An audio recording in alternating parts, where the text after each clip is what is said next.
আজ করেছিলাম পটলের একটা রেসিপি, ভাবলাম তোমাদের সাথে শেয়ার করি। প্রথমেই পটলগুলোকে কিন্তু কেটে দুচালা করে ভালো করে ধুয়ে নিয়েছি।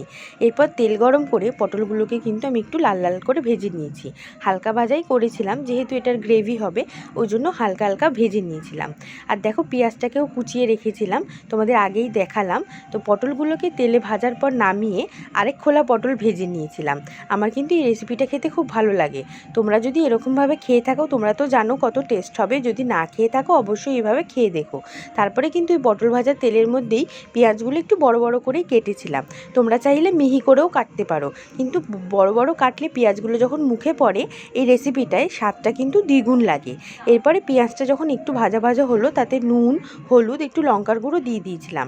আর আগে থেকে সর্ষে আর কাঁচা লঙ্কাটা সামান্য পেস্ট করে রেখেছিলাম। সেই পেস্টটা দিয়ে ভালো করে নাড়িয়ে চাড়িয়ে ভাজা পটলগুলো দিয়েও কিন্তু ভালো করে কষিয়ে নিয়েছিলাম। এরপর পরিমাণ মতো জল দিয়ে দিয়েছিলাম। এটাকে আমরা সর্ষে পটল বলি। তোমরা এরকমভাবে বাড়িতে একবার নিশ্চয়ই ট্রাই করো, যারা ট্রাই করোনি। আর যারা ট্রাই করেছো তারা তো জানোই কতটা সুন্দর লাগে এটা খেতে। তো চলো, আমার সর্ষে পটল রেডি হয়ে গেছে। আজকের জন্য এ পর্যন্তই। দেখা হচ্ছে তোমাদের সাথে পরের ভিডিওতে। আমার ভিডিওটা ভালো লাগলে লাইক, শেয়ার, সাবস্ক্রাইব।